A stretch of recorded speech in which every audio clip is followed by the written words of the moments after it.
ఏ పాత్రలో అయినా ఒదిగిపోయే నటన సుమన్ సొంతం. ఆయన ఒక కరాటీ ఫైటర్, డాన్సర్, యాక్టర్. ఒకప్పుడు ఆయన సినిమా వస్తుంది అంటే థియేటర్స్ లో జనాల కోలాహలం విపరీతంగా ఉండేది. మాస్ పాత్రలో ఫైట్స్ చేయడమే కాక అన్నమయ్య లాంటి సినిమాల్లో వెంకటేశ్వర స్వామిగా కూడా అందరి హృదయాల్లో నిలిచిపోయారు. సుమన్ గురించి జీవితంలో జరిగిన కొన్ని నిజానిజాలను కూడా ఈ వీడియోలో తెలుసుకుందాం. సుమన్ సినీ ప్రయాణం ఏ విధంగా జరిగింది? 1959 ఆగస్టు 28న మద్రాసులో సుశీల్ చందర్, కేసరి చందర్ దంపతులకు జన్మించారు సుమన్ తల్వార్ చందర్. తల్లి కేసరి చందర్ మద్రాసులోని యతిరాజ్ మహిళా కళాశాలకు ప్రిన్సిపాల్గా పనిచేసింది. తండ్రి సుశీల్ చందర్ మద్రాసులోని ఇండియన్ ఆయిల్ కార్పొరేషన్లో పనిచేసేవాడు. వీరి స్వస్థలము మంగళూరు. సుమన్ మాతృభాష తుళు. సుమన్ పాఠశాల విద్య బీసెంట్ థియోసోఫికల్ ఉన్నత పాఠశాలలో జరిగింది. ఆ తరువాత పచ్చయప్ప కళాశాలలో ఆంగ్ల సాహిత్యంలో డిగ్రీ చేశారు. సుమన్ తుళు, ఇంగ్లీష్, తమిళ్, తెలుగు, కన్నడ, హిందీ భాషలు స్పష్టంగా మాట్లాడగలడు. సుమన్ హెచ్ఏఎస్ శాస్త్రి వద్ద సంస్కృతం నేర్చుకున్నారు. ఇవే కాక వీణ, గిటారులను కూడా వాయించగలడు. అలాగే సుమన్ కి కరాటేలో బ్లాక్ బెల్ట్ ఉంది. దాంతోపాటు గోపాల్ కురుక్కల్ వద్ద కలరిపయట్టు కూడా నేర్చుకున్నాడు. సుమన్ మొదట కరాటే మాస్టర్గా తన ప్రయాణాన్ని ప్రారంభించాడు. సుమన్ కుటుంబ స్నేహితుడు కిట్టు సినిమాల్లో చిన్న చిన్న వేషాలు వేస్తుండేవారు. ఆయనకి సినీ పరిశ్రమలో ఎన్నో పరిచయాలు కూడా ఉండేవి. అలా డైరెక్టర్ టి రామన్న గారు తీస్తున్న సినిమాలో సుమన్కి హీరోగా అవకాశం వచ్చింది. కానీ సుమన్ తనకు ఇష్టం లేదు అని, అలాగే అమ్మనాన్నలు కూడా ఒప్పుకోరు అని సున్నితంగా తిరస్కరించారు. కానీ కిట్టు వదలకుండా సుమన్ అమ్మనాన్నల దగ్గర కూడా పర్మిషన్ తీసుకొని మరీ ఒప్పించారు. కిట్టు సుమన్ని తీసుకొని తర్వాత రోజు డైరెక్ట్గా షూటింగ్కి వెళ్లి డైరెక్టర్ టి రామన్నకి పరిచయం చేశాడు. ఆయన సుమన్ను చూసి ఇతనే నా హీరో అని రేపు ఆఫీస్కు రమ్మని చెప్పాడట. సుమన్కి ఇదంతా ఏమర్థం కాలేదు. అసలు నేనేంటి, హీరో ఏంటి అని ఆశ్చర్యపోయాడట. ఇంటికి వచ్చి సుమన్ తన తల్లికి ఈ విషయం చెబితే ఆమె ఎందరో కష్టపడితే కానీ రాని అవకాశం నీకు వచ్చింది, మంచిగా వినియోగించుకో అని దీవించింది. ఇక సుమన్ డైరెక్టర్ దగ్గరికి వెళ్లి తనకు తెలిసిన కరాటే విద్యను చూపించి మెప్పించారు. ఆ సినిమా కూడా వెంటనే మొదలైంది. మొదటి రోజు షూటింగ్లో సుమన్ చాలా ఇబ్బంది పడ్డారట. కానీ డైరెక్టర్ ఆయనకు చాలా ఫ్రీడమ్ ఇవ్వటంతో సుమన్ ఆ షూటింగ్ వాతావరణాన్ని అలవాటు చేసుకున్నాడు. కానీ సుమన్ సినిమాలో ఎమోషన్ సీన్స్లో నటన కొంచెం కష్టంగా చేసేవాడు. అయితే నేను యాక్టింగ్ స్కూల్కి వెళ్లి నటన నేర్చుకుంటాను అని సుమన్ కిట్టుకి చెప్తే, అలాంటిది ఏమొద్దు, రోజు షూటింగ్ అయిపోయిన వెంటనే మిగతా భాషల్లో ఉన్న సినిమాల్ని చూసి అందులో నటులు ఎలా నటిస్తున్నారో చూసి నేర్చుకో అని చెప్పారు. అలాగే సుమన్ రోజు సినిమాలు చూడటం, నటనని నేర్చుకోవటం మొదలుపెట్టాడు. ఈ సినిమాలో ఫైట్ మాస్టర్ కన్నా సుమన్ కొత్తగా ఫైట్స్ డిజైన్ చేసుకుని చేసేవాడు. ఈ సినిమా షూటింగ్లో ఆయన చేసిన రియల్ ఫైట్స్ విషయం ఇండస్ట్రీలో అంతా పాకింది. దానితో ఇంకా మొదటి సినిమా విడుదల కాకముందే సుమన్కి 2 సినిమా అవకాశాలు వచ్చాయి. నేచల్ కులం అనే ఈ సినిమా 1979లో విడుదలై సూపర్ హిట్ అయింది. ఈ సినిమాలో ఆయన చేసిన కరాటే ఫైట్స్ కు మంచి పేరు వచ్చింది. ఒక హీరో మొదటిసారి ఎలాంటి డూపు లేకుండా ఫైట్స్ చేయడం అందరినీ ఆశ్చర్యపరిచింది. ఇక ఆ తర్వాత వేటుక్కు వీడు, వసపడి, ఇలమై కులం, థీ, కతాల్ మేంగాల్, డార్లింగ్ డార్లింగ్ డార్లింగ్ లాంటి సినిమాలతో ఆయన 3 సంవత్సరాల్లోనే తమిళంలో స్టార్ అయ్యాడు. ఇక సుమన్ సినిమాల్లో హీరో భాన్చందర్ విలన్ గా నటిస్తున్నప్పుడు నీ ఫైటింగ్ స్టైల్ తెలుగు వాళ్ళకి బాగా నచ్చుతుంది, ఒకసారి తెలుగులో కూడా సినిమాలు చేయి అని చెప్పారట. దానికి సుమన్ తెలుగు రాకపోవడం వలన నిరాకరించారు. కానీ భాన్చందర్ ఆ మాట వినకుండా అప్పట్లో ప్రముఖ డైరెక్టర్ తమ్మారెడ్డి భరద్వాజ్కి పరిచయం చేశారు. తమ్మారెడ్డి సుమన్ సినిమాలు అన్నీ చూశాక సుమన్తో ఒక సినిమా చేద్దామని రేలంగి నరసింహారావు డైరెక్షన్లో 2 కిలాడీలు సినిమా మొదలుపెట్టారు. మొదటి రోజు షూటింగ్లో సుమన్ తెలుగు డైలాగ్స్ చెప్పలేక షూటింగ్ మధ్యలోనే వెళ్లిపోయాడు. ఇక తర్వాత డైరెక్టర్ సుమన్ డైలాగ్స్ ఆయనకి అనుకూలంగా మార్చి ఫైట్స్ ఎక్కువగా పెట్టి తీయటంతో సుమన్ మొదటి సినిమాను సులభంగానే పూర్తి చేశాడు. ఈ సినిమా షూటింగ్ మధ్యలో గ్యాప్ వచ్చినప్పుడు సుమన్ కోడి రామకృష్ణ గారి డైరెక్షన్లో తరంగని సినిమా చేశారు. ఈ సినిమా 1982లో విడుదలై సూపర్ డూపర్ హిట్గా నిలిచింది. దీని తర్వాత 2 కిలాడీలు సినిమా కూడా సూపర్ హిట్ అయింది. సుమన్ తెలుగులో మొదటిగా నటించిన సినిమా 2 కిలాడీలు కాగా మొదటి విడుదలైన సినిమా తరంగని. సుమన్ తన ఫైట్స్ తో తెలుగులో సంచలనం సృష్టించాడు అనే చెప్పొచ్చు. 1983లో సుమన్ 6 తెలుగు సినిమాలు, 4 తమిళ సినిమాలు చేసి తెలుగులో కూడా స్టార్ హీరోగా ఎదిగాడు. అప్పట్లో మెగాస్టార్ చిరంజీవి డాన్స్లతో దూసుకెళ్తుంటే సుమన్ ఫైట్స్ తో ప్రేక్షకులను అలరించేవాడు. ఇద్దరూ మంచి రేసులో ఉంటూ పోటాపోటీగా సినిమాలు చేసేవాళ్ళు. సినిమాల్లోనే కాదు, రెమ్యూనరేషన్ విషయంలో కూడా సుమన్ కి చిరంజీవికి బాగా పోటీ ఉండేది. ప్రతి పండుగకు సుమన్ కొత్త సినిమాలు థియేటర్స్ లో ఆడేవి. 1984 నుంచి దాదాపుగా ఆయన తెలుగు సినిమాల్లోనే బిజీగా ఉండేవారు. 1985లో ఆయన తెలుగులో ఏకంగా 10 సినిమాల వరకు విడుదల చేశారు. అయితే ఈ సంవత్సరం సుమన్ కెరీర్లో పెద్ద షాక్ తగిలింది. 1985 మే 18న సుమన్ ఇంటికి అర్ధరాత్రి పోలీసులు వచ్చి మీ ఇంట్లో బాంబు పెట్టారని వెతకడం మొదలుపెట్టారు. ఆ చెకింగ్ అంతా అయిపోయాక సుమన్ ని స్టేషన్ కి ఒకసారి రావాల్సిందిగా అడిగి తీసుకెళ్లారు. పై ఆఫీసర్ రావాలి అని చెప్పి ఆ రాత్రంతా అక్కడే ఉంచారు. తర్వాత రోజు పై ఆఫీసర్ వచ్చి సుమన్ ని అరెస్ట్ చేశారు. అసలు ఏం జరుగుతుందో అర్థం కాని సుమన్ గొడవ ఎందుకు అని మౌనంగా ఉన్నారు. వెంటనే సుమన్ మేనేజర్, లాయర్ వచ్చి ఎందుకు అరెస్ట్ చేశారని అడిగితే తప్ప అసలు విషయం చెప్పలేదు పోలీసులు. సుమన్ స్నేహితుడు దివాకర్ బ్లూ ఫిల్మ్ తీస్తున్నాడు. అందులో సుమన్ హస్తం కూడా ఉంది. ఆయన కారును కూడా ఆ ఫిల్మ్లో వాడారు. అందుకే ఆయన్ని అరెస్ట్ చేసి ఎఫ్ఐఆర్ ఫైల్ చేశాం. మీరు ఇక కోర్టులో తేల్చుకోండి అని సుమన్ ని రౌడీలు ఉన్న సెల్లో పెట్టారు. అదే పోలీస్ స్టేషన్ సెల్లో ఉన్న కరుణానిధి సుమన్ ని చూసి డేంజరస్ క్రిమినల్స్ ఉన్న సెల్లో సుమన్ ని పెట్టారేంటి అని అడిగితే పోలీసులు మళ్లీ సుమన్ ని వేరే సెల్లో వేశారట. ఇక సుమన్ జైలుకు వెళ్లిన తర్వాత విడుదలైన మొదటి సినిమా కంచు కవచం బ్లాక్ బస్టర్ హిట్ అయింది. ప్రేక్షకులలో ఆయన క్రేజ్ ఇంకా పడిపోలేదు అని ఈ సినిమా నిరూపించింది. ఈ సినిమా విడుదల సమయంలో నిర్మాతలు ఈ సినిమాని ఖచ్చితంగా ప్రేక్షకులు ఆదరించరు అని ఫిక్స్ అయిపోయారు. కానీ వాటిని తలకిందులు చేస్తే కంచు కవచం సినిమా పెట్టిన దానికన్నా 5-6 రెట్లు ఎక్కువగా లాభాలను తెచ్చింది. అప్పటిదాకా విడుదల కాకుండా ఆగిపోయిన సుమన్ సినిమాలని నిర్మాతలు విడుదల చేయడం మొదలుపెట్టారు. ఇక మధ్యలో ఆగిపోయిన సినిమా షూటింగ్స్ అన్ని సుమన్ కోర్టు నుంచి అనుమతి ఇప్పించుకొని పూర్తి చేశారు.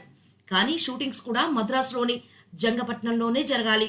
రోజు పోలీస్ స్టేషన్లో సంతకం పెట్టాలని కోర్టు ఆర్డర్స్ ఇచ్చింది. ఈ బెయిల్ కూడా సుమన్కి 1 సంవత్సరం జైల్లో ఉన్న తర్వాత వచ్చింది. అయితే సుమన్కి మెల్లగా హీరోగా సినిమాలు రావటం తగ్గిపోయాయి. ఆ తక్కువ సినిమాల్లో 1988లో వచ్చిన బందిపోటు సినిమా బ్లాక్ బస్టర్ అయింది. తెలుగులో ఎన్టీఆర్, ఏఎన్ఆర్ ద్వయం తర్వాత సినిమాల్లో జోడీగా క్రేజ్ సంపాదించుకున్నారు సుమన్, భాన్చందర్. ఇద్దరూ యాక్షన్ హీరోలు, పైగా కరాటీలో బ్లాక్ బెల్ట్ సాధించిన వారు. దీంతో వీరి కాంబినేషన్ పై ఎప్పటికప్పుడు భారీ అంచనాలు ఉండేవి.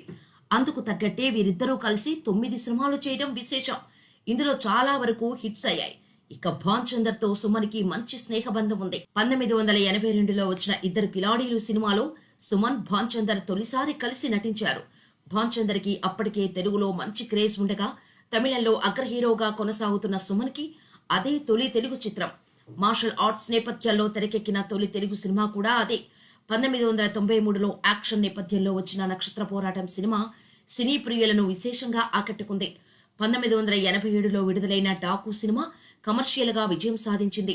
అయితే మరో 6 ఏళ్ల వరకు వీరి కాంబినేషన్ సెట్ కాలేదు. తిరిగి వీరి కాంబినేషన్ లో 1995లో మరో సినిమా ప్రకటన వచ్చినా అది సెట్స్ పైకి వెళ్లలేకపోయింది. నక్షత్ర పోరాటం సినిమాకు సీక్వెల్ ట్రై చేసినా అది కూడా ఆగిపోయింది. కానీ తెలుగు తెరపై సుమన్, భాన్చందర్ జోడీ మాత్రం ఎవర్ గ్రీన్ గా నిలిచిపోయింది. సుమన్ హీరోగా శరత్ దర్శకత్వంలో వచ్చిన చిత్రాలన్నీ మంచి విజయాలు అందుకున్నాయి. ఆ క్రేజీ కాంబినేషన్ లో తెరకెక్కిన చిత్రం పెద్దింటలుడు. శ్రీ అన్నపూర్ణ సినీ చిత్ర బ్యానర్ పై టిఆర్ తులసి నిర్మించిన ఈ సినిమా 1991లో విడుదలైంది. ఈ చిత్రం ద్వారా తెలుగు తెరకు హీరోయిన్ గా నగ్మా పరిచయమైంది. ఈ సినిమా సక్సెస్ తర్వాత నగ్మా తెలుగులో వరుస అవకాశాలు అందిపుచ్చుకొని స్టార్ హీరోయిన్ గా సౌత్ లో ఓ వెలుగు వెలిగింది. సుమన్ హీరోగా ఓవైపు మాస్ యాక్షన్ సినిమాలు చేస్తూనే మరోవైపు ఫ్యామిలీ ప్రేక్షకులను ఆకట్టుకునే ప్రయత్నాలు చేస్తూ కుటుంబ కథా చిత్రాలపై ఎక్కువ ఆసక్తి చూపేవారు. అలాగే ఈ సినిమాలో ప్రముఖ నటుడు మోహన్ బాబు కూడా మరో కీ రోల్ పోషించారు. సీనియర్ నటి వాణిశ్రీ మరో భిన్నమైన పాత్రతో ఆకట్టుకున్న పెద్దింటలుడు సకుటుంబ సపరివార సమేతంగా చూడదగ్గ చిత్రంగా మంచి కథా కథనాలతో పాటు కామెడీ ప్రధానాంశంగా సాగుతుంది. ఈ సినిమాతో సుమన్ కామెడీ కూడా చేయగలడు అని నిరూపించారు. అలా వెర్సటైల్ యాక్టర్ గా సుమన్ కి పేరు తెచ్చిన సినిమా ఇది. సుమన్ కెరీర్ లో గుర్తుండిపోయే సినిమాగా నిలిచిన అన్నమయ్య. ఈ సినిమాలో ఆయన నటన నిజంగా అద్భుతమనే చెప్పాలి.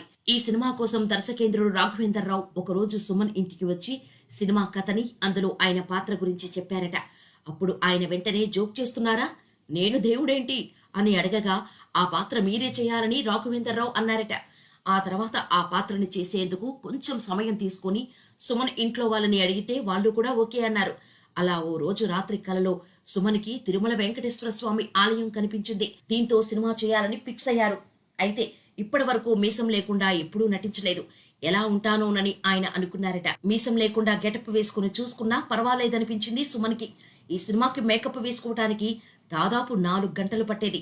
ఉదయం 4 గంటలకు అన్నపూర్ణ స్టూడియోస్కి వెళ్తే కిరీటం పెట్టుకుని సెట్లోకి వచ్చేసరికి ఉదయం 8 గంటలయ్యేది.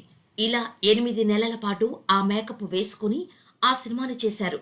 సుమన్ ఈ సినిమా చేస్తున్నన్ని రోజులు మాంసాహారం మానేశారు. ఫ్యామిలీ జీవితానికి దూరంగా ఉండేవారు. నేల మీద పడుకునేవారు. ఇక సినిమా విడుదలయ్యాక సినిమాలోని సుమన్ పాత్రకి మంచి పేరు వచ్చింది. సినిమా చేసిన తర్వాత చాలా మంది వచ్చి సుమన్ కాళ్లకు నమస్కారం చేసేవారు. సుమన్ జీవితంలో అలాంటిది ఊహించలేదని, ఇది ఆయనకు దేవుడిచ్చిన ఓ వరమని ఆయన అనుకుంటారు. ఇక అప్పటి భారత రాష్ట్రపతి శంకర్ దయాళ్ శర్మ గారు రాష్ట్రపతి భవన్కు ప్రింటు తెప్పించుకొని సుమన్ని పక్కన కూర్చోబెట్టుకొని మరీ చూడటం మరో విశేషం. కొన్ని సినిమాలు ఎన్నేళ్లైనా గుర్తుండిపోతాయి. అలాగే ఎన్నిసార్లు చూసినా మళ్లీ మళ్లీ చూడాలనిపిస్తుంది. అలాంటి కోవలోకే వస్తుంది భక్తిరస మహాకావ్యం శ్రీరామదాసు. పాటలతో మైమరిపించి భక్తి పారవస్యంలో పొంగిపోయేలా చేస్తుంది. అక్కినేని నాగేశ్వరరావు, ఆయన తనయుడు నాగార్జున కలిసి నటించిన ఈ సినిమా అప్పట్లో ఓ సంచలనమే క్రియేట్ చేసింది. ఈ చిత్రం 2006 మార్చి 30న రిలీజ్ అయింది. ఈ చిత్రంలో కబీర్ దాస్ పాత్రను ఏఎన్ఆర్ పోషించారు. రామదాసుగా నాగార్జున జీవించారు. ఇక ఈ సినిమాలో శ్రీరామ, శ్రీ మహావిష్ణువుగా మళ్లీ సుమన్ అందంగా మెరిశారు. తెలుగులో అప్పుడు శ్రీరాముడి పాత్ర అంటే సుమన్ ముందుగా గుర్తొచ్చేవారు. ప్రముఖ దర్శకుడు కె రాఘవేంద్రరావు డైరెక్షన్లో వచ్చిన ఈ సినిమాను ఆదిత్య మూవీస్ పతాకంపై కొండా కృష్ణంరాజు నిర్మించారు. శ్రీరామదాసుగా నటించిన అక్కినేని నాగార్జునకు ఉత్తమ నటునిగా నంది అవార్డు దక్కింది. ఎస్పి బాలసుబ్రహ్మణ్యానికి ఉత్తమ గాయకునిగా, ఎస్ గోపాలరెడ్డికి ఉత్తమ ఛాయాగ్రహునిగా ఫిలింఫేర్ అవార్డులను అందించింది శ్రీరామదాసు. శ్రీరామదాసు సినిమాకు ప్రాణం పోసింది అంటే సంగీతం, సాహిత్యాలే. ఇక కీరవాణి తన సంగీతంతో పాటలకు ప్రాణం పోశారు. శ్రీరామదాసు మ్యూజిక్ తోనే ఆకట్టుకోవడం కాదు, సినిమా కూడా ప్రేక్షకులను రామదాసు కాలానికి తీసుకువెళ్లేలా చేస్తుంది. మరిన్ని భక్తి సినిమాలు తీసేందుకు ప్రేరణగా నిలిచింది. సూపర్ స్టార్ రజనీకాంత్ హీరోగా, సంచలన దర్శకుడు శంకర్ కాంబినేషన్ లో తొలిసారి వచ్చిన సినిమా శివాజీ. అంతకుముందే రజనీతో పనిచేయాలని కొన్నిసార్లు అనుకున్నా కూడా కుదరలేదు. దాంతో దర్శకుడిగా మారిన 15 ఏళ్ల తర్వాత కానీ రజనీతో సినిమా చేసే అవకాశం రాలేదు శంకర్కు. రాక వచ్చిన ఆఫర్ను 2 చేతులా అందిపుచ్చుకున్నాడు శంకర్. ఈ సినిమాలో రజనీని ఢీకొట్టే విలన్ గా సుమన్ నటనకి మంచి స్పందన వచ్చింది. పంచకట్టుతో సుమన్ ఈ సినిమాలో తన విలనిజం ఎలా ఉంటుందో చూపించాడు. జూన్ 15, 2007లో విడుదలైంది ఈ చిత్రం. సుమన్కి దేశమంతా క్రేజ్ తెచ్చిపెట్టింది. ఈ సినిమాలో సుమన్ నటన రజనీకాంత్కి బాగా నచ్చి ఆయన సీన్స్ ను ఎక్కడా కట్ చేపించలేదట. తెలుగులోనూ శివాజీ సినిమా సంచలన వసూళ్లు సాధించింది. బాస్, గుండు బాస్ అంటూ పిచ్చెక్కించాడు రజనీకాంత్. డబ్బింగ్ సినిమాల్లో అప్పట్లో హైయెస్ట్ వసూళ్లు సాధించింది ఈ చిత్రం. తెలుగు సినిమాకు ధీటుగా రజనీకాంత్ సినిమాలకు ఇక్కడ కూడా బిజినెస్ జరుగుతోంది. శివాజీ సినిమా విషయంలోనూ ఇదే జరిగింది. ఈ సినిమాను రికార్డు స్థాయిలో 15 కోట్ల బిజినెస్ చేశారు. శంకర్ కు ఉన్న క్రేజ్, రజనీ మార్కెట్ అన్ని శివాజీ సినిమాకు కలిసొచ్చాయి. సుమన్ సుమారుగా 100 సినిమాల్లో హీరోగా, ఇంకో 100 సినిమాల్లో సహాయ నటుడిగా నటించి మెప్పించారు. సుమన్ అవార్డ్స్ అంటే అసలు ఆశపడరు, కానీ అన్నమయ్య సినిమాకి మాత్రం అవార్డు వస్తే బాగుండు అనుకున్నారట. ఇకపోతే సుమన్ వ్యక్తిగత జీవితం. సుమన్ ప్రఖ్యాత తెలుగు రచయిత డివి నరసరాజు గారి మనవరాలు అయిన శ్రీషని పెళ్లి చేసుకున్నారు.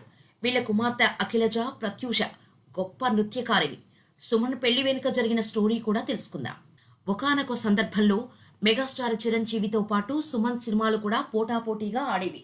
ఇలా కెరీర్ మంచి దశలో ఉండగా సుమన్కి ఒక పెద్ద కోలుకోలేని దెబ్బ తగిలింది. నీలి చిత్రాల కేసులో సుమన్ జైలుకు వెళ్లారు. బెయిల్ కూడా దొరకకపోవడంతో కొంతకాలం జైల్లోనే ఉన్నారు. సినీ పరిశ్రమ షాక్ గురైంది. ప్రజలు, అభిమానులు కూడా ఈ విషయాన్ని జీర్ణించుకోలేకపోయారు. జైలు నుంచి వచ్చిన తర్వాత సినిమా అవకాశాలు రాకపోవడంతో, పరువు మర్యాదలు పోవటంతో బాగా డిప్రెషన్లోకి వెళ్లిపోయారు. అదే టైంలో పెళ్లి అనే పందంతో శిరీష రూపంలో అదృష్టం మళ్లీ తలుపు తట్టింది. గుండమ్మ కథ, కారుదిద్దిన కాపురం, రాముడు భీముడు, యమగోళ వంటి సూపర్ హిట్ సినిమాలకు కథలను అందించిన డివి నరసరాజు తన మనవరాలైన శిరీషను సుమన్కు ఇచ్చి పెళ్లి జరిపించారు. ప్రముఖ రచయిత పిలిచి మరీ తన మనవరాలనిచ్చి పెళ్లి జరిపించేసరికి అంతా ఆలోచనలో పడ్డారు.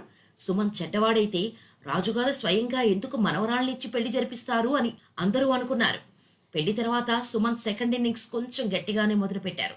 పెద్దింటలుడు, చిన్నలుడు, పరువు ప్రతిష్ట, అబ్బాయి గారి పెళ్లి వంటి సూపర్ హిట్ సినిమాల్లో నటించి పూర్వ వైభవాన్ని దక్కించుకున్నారు. ఆ తర్వాత అన్నమయ్య సినిమాలో వెంకటేశ్వర స్వామి పాత్రలో నటించే అవకాశం దక్కింది. ఇలా సుమన్ విజయపంథాలో నడవటానికి కారణం ఆయన సతీమణి శిరీష గారే. పెళ్లి అనే బంధం సుమన్ గారి జీవితాన్ని పూర్తిగా మార్చేసింది. అయితే సుమన్ పైన మోపిన బ్లూ ఫిల్మ్ కేసు గురించి కూడా క్లియర్గా తెలుసుకుందాం. అసలు జరిగిన విషయం ఏంటంటే, సుమన్ స్నేహితుడు దివాకర్కి క్యాసెట్స్ రెంట్కిచ్చే ఒక షాపు ఉంది. ఆయన దగ్గర సుమన్ అప్పుడప్పుడు సినిమా క్యాసెట్స్ తీసుకునేవారు. తన కారును కూడా ఒకసారి సుమన్ దివాకర్కి ఇస్తే దివాకర్ దాన్ని బ్లూ ఫిల్మ్లో వాడారట. ఇంత చిన్న విషయం అంత పెద్ద మ్యాటర్ అవుతుంది అని ఎవరూ ఊహించలేదు అప్పుడు. ఈ విషయం వల్ల సుమన్ కెరీర్కి బ్రేక్ పడింది. ఆయన మీద అంతా నెగిటివ్ ప్రచారం ఎక్కువైపోయింది. ఆ సమయంలో ఆయనకు అభిమానులు, తల్లిదండ్రులు సపోర్ట్ ఇచ్చారు. సుమన్ బ్లూ ఫిల్మ్ కేసులో ఇరుక్కున్నప్పుడు రకరకాల ప్రచారం జరిగింది. సుమన్ను ఇండస్ట్రీలో ఎదగనీయకుండా తొక్కేయడానికి ఆయన పోటీదారులు ఆయన్ను కేసులో ఇరికించారని ప్రచారం జరిగింది. అందులో చిరంజీవి పేరు కూడా వినిపించింది. అయితే అనేక సందర్భాల్లో సుమన్ కూడా ఈ విషయాన్ని ఖండించారు. అలాంటిదేమీ లేదన్నారు. ఆయనపై బ్లూ ఫిల్మ్ ఆరోపణలు వచ్చినప్పటికీ ఆయనపై పెట్టిన కేసు మాత్రం వేరు.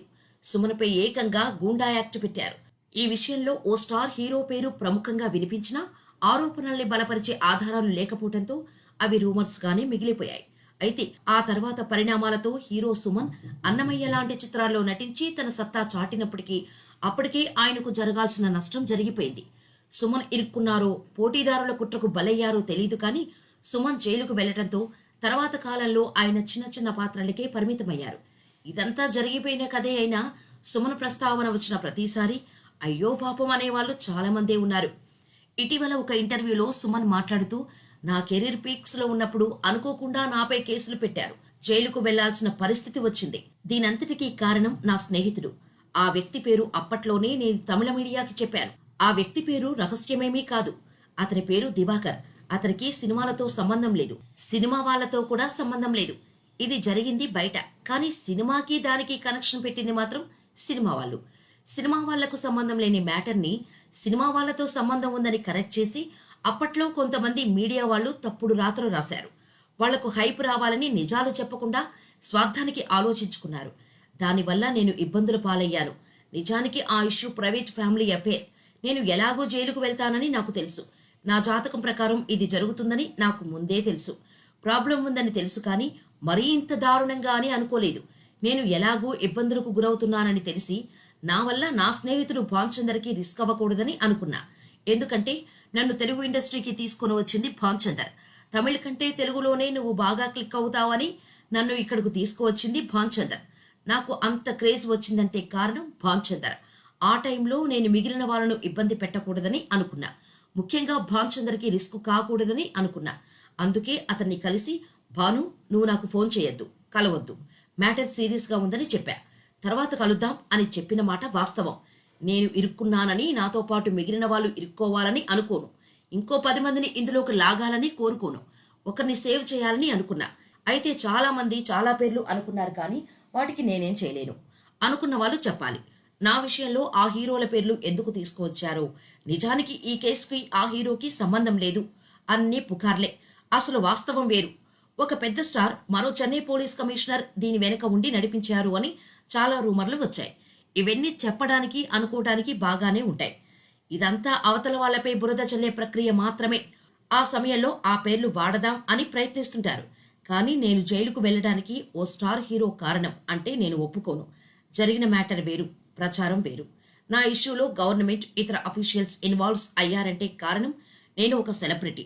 పేపర్లో వచ్చిన ఆరోపణలు వేరే, నాపై పెట్టిన కేసు వేరే. ఈ రెండిటికీ సంబంధమే లేదు. గూండా యాక్ట్ పెట్టాలంటే 7-8 కేసులు ఉండాలి. కత్తి పట్టుకొని తిరగటం, పబ్లిక్ని ఇబ్బందులు పెట్టడం లాంటివి చేస్తే ఈ యాక్ట్ పెడతారు. అందుకే అతని గూండా అంటారు. అయితే నా విషయంలో ఇన్వాల్వ్ అయిన వాళ్ళు ఇంపార్టెంట్ విఐపీలు. ఎవరో చెప్పిన న్యూస్కి వాళ్ళు రియాక్ట్ అయ్యి ఆ యాక్ట్ పెట్టించారు. కానీ తర్వాత వాళ్లకు నిజం తెలిసింది. కానీ వాళ్ళు నిబంధనల్ని కాల్ బ్యాక్ చేయడం కుదరలేదు. ఒక కేసులో క్లియరెన్స్ వస్తే చాలా మంది ఆ కేసును రిఫరెన్స్గా తీసుకుంటారు. ఈ కేసు కూడా ఆలస్యం కావడానికి అదే కారణం.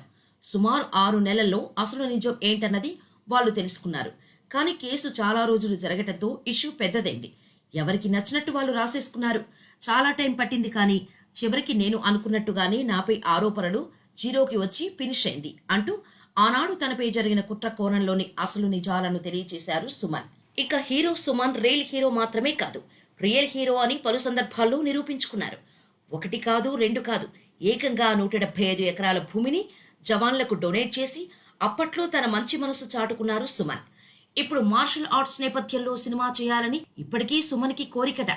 1999లో సుమన్ టీడీపీ పార్టీలో చేరి కొన్ని ప్రాంతాల్లో ప్రచారం చేశారు. ప్రతిష్టాత్మకమైన దాదాసాహెబ్ ఫాల్కే అవార్డును ఆయన అందుకున్నారు.